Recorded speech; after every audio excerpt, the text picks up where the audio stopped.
Yo, what is going on, guys? We're back today playing some more MLB The Show 18. Hope you guys are having a fantastic day. Hope you guys have been getting your MLB The Show fix in. It's been out for a few days now for everybody to the public. If you didn't pre-order it, everybody's available to play it now. Hopefully been able to look through some things. Been able to look through the Diamond Dynasty. Been able to play some Road to the Show franchise. But if you went and seen player overalls, there's got to be a few guys you're questioning, am I right? There's got to be one or two, maybe three guys you're like, why does this guy have a low overall? Why does this guy have such a high overall? Well, today we're going to go over three of the most ridiculous overalls given to players in Diamond Dynasty, just based off Diamond Dynasty, from MLB The Show entering this season. I'll just let you guys know right now, this is opinion-based, my opinions. There's obviously probably other guys out there. Like I said, there's probably guys you guys think are low overalls or way too high of overalls. Comment down below. Let me know what you're thinking about those guys. If I missed them, if you agree with these, you have to let me know as well, I guess, right? But let's go ahead and get into this. There's three guys that are really sticking out in my mind that was kind of surprising to see their overalls where they were. First up on that list is Dallas Keuchel. 80 overall this year. Now, I understand what part of the reason is that he's such a low overall is because he had a rough 2016, had an ERA close to 4.5, 5. But before that, 3 of his last 4 seasons, he had an ERA under 3. Now, the problem is, one of the problems with Dallas Keuchel is you already couldn't tell, you know, he doesn't strike out a lot of guys. He's around that 130, 140 range when he's lucky. But you can't take away from the fact that this guy knows how to get people out. 3 years out of 4 of an ERA under 3 in the MLB in an American League is really, really good. Now, in the National League, you know, they're a little bit lower, but the American League, that is really good. Like, I mean, and put that into a perspective, David Price, one of the better pitchers of our generation, has 4 seasons where he's had an ERA of under 3 in his entire career. Keuchel did it 3 times in 4 seasons. Like, that's really good. I believe this guy, I mean, he almost didn't get a gold. Let alone a diamond or a higher overall gold. He almost didn't get a gold. I think this guy definitely deserved a gold. Find a way to make it happen, SDS. The guy's a really good pitcher. And speaking of really good pitchers that I can't believe have this low of an overall, we don't have to scroll that far to get to Zach Britton. Why is Zach Britton an 80 overall? What has Zach Britton done wrong in the last 4 years? Other than prove to be historically the best closer ever. Statistically speaking, that season he had a 0.54 ERA. I don't care what you want to say about the guy, oh, he can't do this or he doesn't have that. And 3 years in a row, he had an ERA under 2. 0.54. Name how many closers in the league have done that. Oh, wait. How many closers in the league have a 0.54 ERA ever in their career for a season? There ain't any in the league right now. Now, last year, he missed time due to injury. He had a 2.89 ERA. He still got, you know, he still went out there and he pitched. He struggled for a little bit. I mean, like I said, that's what happens. You get injured, you're going to have a problem out there. He's still 2.89. Limited in games. Only played about 20 games. Injuries shouldn't affect you, though. Injuries normally don't affect your overall. And he went from what I believe should be top 3 closer in the league status overall to an 80 overall behind quite a few closers. I mean, let's just look at the list here. We got Kenley Jansen, great pitcher. Kimbrel can't argue. Chapman can't argue. Osuna had a really good season. Giles had a good season. Rivera had a good season.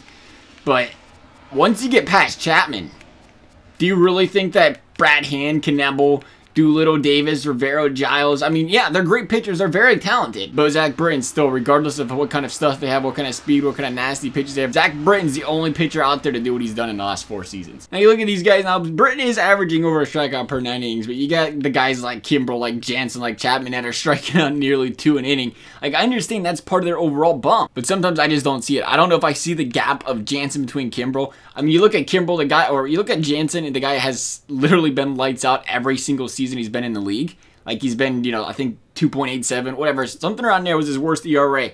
But even him, you look at his last 4 seasons. Strikeouts aside, like, I get it, strikeouts are great measuring tool, but I don't care. I want to know how many guys you're getting out every game. If you're striking out 300 guys and you have a 4 ERA and you let 4 out runs up a game, what good are you to me? You know what I mean? But it'd be crazy not to say Jansen didn't just have the best year of his career. I'm not trying to, like I said, I'm not trying to discredit Jansen here or anything like that. I mean, Chapman did have a sluggish season last year, and he's still up there in 85. I'll be honest, like, I'm a big Chapman supporter, but that was one of his worst seasons he's had in a while. Britton, though, not even top 10 in closers. I think that is ridiculous. At least top 5. I can see the argument for a couple guys, but if you're a Baltimore Orioles fan, I'm pretty sure you could solidly argue why he's better than all 3 of them. That one season he had wasn't a fluke. I don't know if that's what MLB The Show thinks or what, but that's it. One last guy. Speaking of surprises, he was a diamond in MLB The Show 16. Did he reach diamond status in MLB The Show 17? It was close. He may have just missed it. I can't remember exactly right now, but it doesn't matter because MLB The Show bases stats off the last couple of seasons. And he was a diamond at one point, and that was Giancarlo Stanton. I think they did make him a diamond late last year.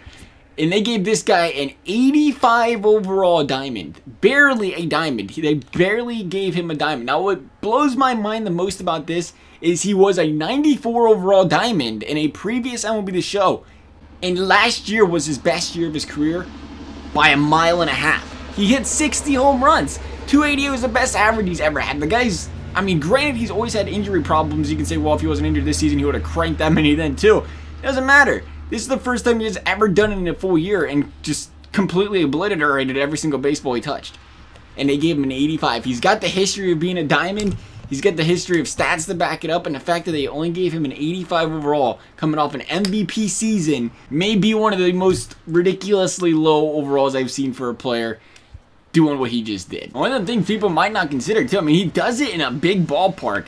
Like, it's easy to point fingers at Rockies players and be like, oh, it's easy to hit home runs there, it's easy to get on base there, that's why these guys are good. But they don't point fingers at the guys where it's hard to get on base in the ballparks, or it's hard to hit the home runs. Giancarlo Stanton makes it look easy. Like I said, he's had comparable numbers in the past before, but he's never played a full season. Anybody, okay, I shouldn't say anybody, but a lot of guys can go out there and have a really, really hot one, you know, one half of a season before the All-Star break, after the All-Star break. Heck, there was, what, 2 years ago, Votto batted like 400 after the All-Star break. It was nuts. And he batted like 220 this first half. You know, like, it makes a big difference from one half to the other. But Stanton went out there and literally just killed it for an entire season. I think he deserves a lot more credit than an 85 overall. Those are 3 players I think deserve a higher overall that did not get one. If there's other players I missed, I'm sure I missed a few. You guys will have to let me know. As always, though, guys, I hope you enjoyed the video. Gotta like that custom Madison Bumgarner card as we always get every season. But otherwise, though, guys, thanks for watching. We'll see you next time.